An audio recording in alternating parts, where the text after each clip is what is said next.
వడ్లను కొనడం చేతకాని బీజేపీకి 100 కోట్లు పెట్టి ఎమ్మెల్యేలను కొనడం చేతనైతదా అని సీఎం కేసీఆర్ మండిపడ్డారు. తెలంగాణ ప్రభుత్వాన్ని అస్థిరపరచాలని పన్నాగం పన్నిన బీజేపీకి మునుగోడు ప్రజలు ఓటు ద్వారా బుద్ధి చెప్పాలని కోరారు.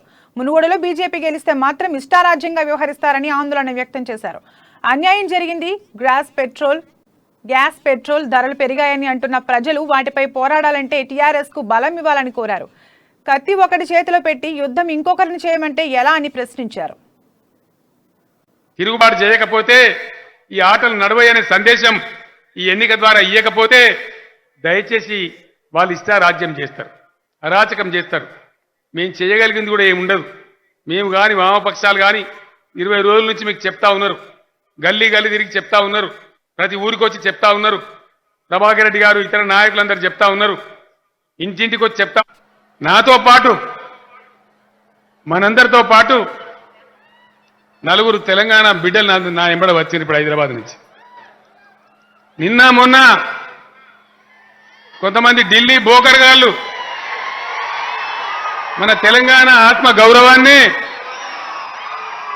కొందామని మా వడ్లు కొనుడు అని ఢిల్లీ దాకా పోయి మొత్తుకుంటే వడ్లు కొనుడు శాత కాదు, కానీ 100 కోట్లు సంచులలో పట్టుకొని ఎమ్మెల్యేలు మాత్రం కొంటామని వస్తారు. ఇంతకన్నా సిగ్గుమాలిన పని ఇంకోటి ఉంటుందా? వడ్లు కొనుడు శాత కాదు, కానీ 100 కోట్లు ఇచ్చి ఎమ్మెల్యేల కొనుడు మాత్రం శాతనవుతుంది.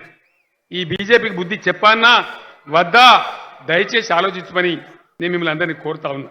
వీటన్నిటికీ మనం జవాబు చెప్పకపోతే, మన ఓటు ద్వారా మనము తిరుగుబాటు చేయకపోతే, ఈ ఆటలు నడవయనే సందేశం ఈ ఎన్నిక ద్వారా ఇయ్యకపోతే దయచేసి వాళ్ళు ఇష్టారాజ్యం చేస్తారు, అరాచకం చేస్తారు.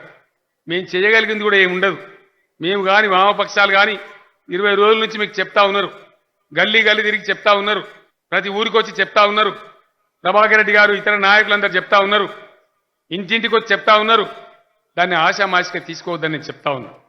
నేను ఒక్కటే మాట మీకు చెప్పేది, అన్యాయం జరుగుతుంది, గ్యాస్ ధర పెరిగింది, పెట్రోల్ ధర పెరిగింది, మీటర్ పెడతారట, చేనేత జీఎస్టీ ఎత్తారట, దాని మీద కొట్లాడాలి. కొట్లాడన్నా వద్దా? మరి కొట్లాడడానికి కత్తి ఒకని చేతిలో పెట్టి యుద్ధం ఇంకోని చేయమంటే వాడు చేస్తాడా? ఎవడైతే పెంచుతాడో వానికే కత్తిస్తే మళ్ళీ మనం ఎడ కోసేస్తారు, మనం అదే కత్తితో నరికేస్తారు. కాబట్టి కత్తి ఒకని చేతిలో పెట్టి యుద్ధం ఇంకోని చేయమంటే ధర్మం కాదు.